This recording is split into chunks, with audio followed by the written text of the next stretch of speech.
Today we begin our Future of Work series where we will be exploring the ever-evolving job market and how best to navigate it. Today we focus on resumes. What do employers want to see on a resume of today and how best to freshen your resume up if it's been a little while. Sheila Musgrove, author and founder of Tag Recruitment, joins me now with some insight. Thank you for being here.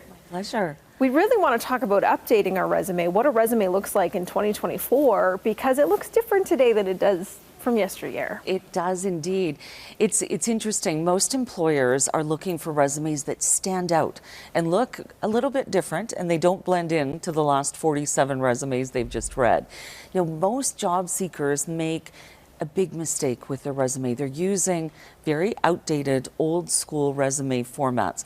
And that is the type of resume that's filled with 1 or 2 or even 3 pages of bullets that describe your functional job.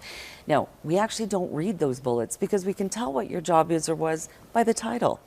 The problem with a functional resume and why most job seekers don't get noticed is because that type of resume first of all, it actually doesn't do anything to make you stand out, but more importantly, it doesn't tell a hiring manager how well you've performed in the past. Are you a day away from being let go, or are you the best performing person on the team? A functional resume doesn't tell a hiring manager anything interesting that they really want to know.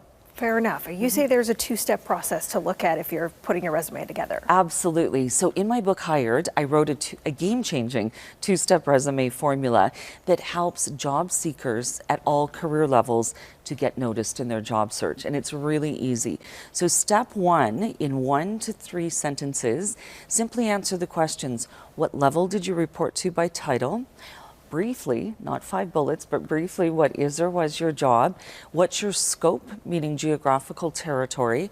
And how many others did the same job? So that's step 1. Step 2 always starts with keywords such as key successes, bold, underline. And before you delete every one of those bullets in your functional resume, ask, is there something we can measure? Numbers, percentages, rankings. It's all about results. And then that will help make interviews really easy. So I did have, as I shared with you earlier, I had a big aha moment in writing the interview chapter in my book. And it is this: when a hiring manager says to you, tell me about each of your jobs, they're actually looking for the answer to 5 questions. But get this, they don't ask them. Oh.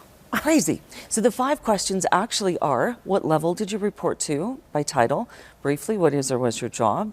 What's your scope? How many other people did what you did? And tell me, where were you successful? It's the 2-step resume formula.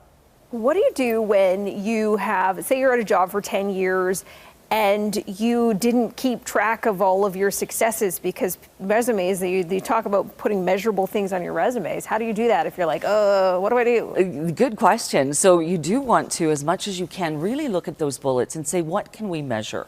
What can we measure? If you have old performance reviews, those can be really helpful. And I always say to job seekers, don't go back further than 10 years because, to your point, you probably can't remember all of the key results if it's longer than 10 years ago. So whatever you can, try and remember.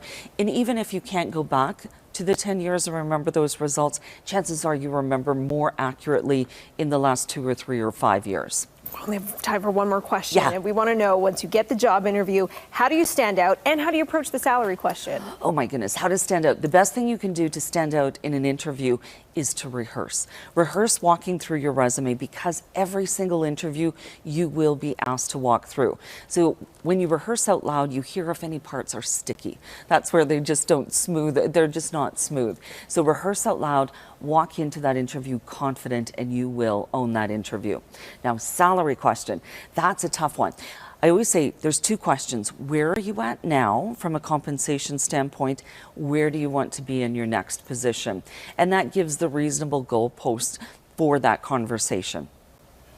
Fair enough. SheilaMusgrove.com for more from Sheila. You're a wealth of knowledge around this topic. Thank you so much for coming in. My pleasure. Thank you.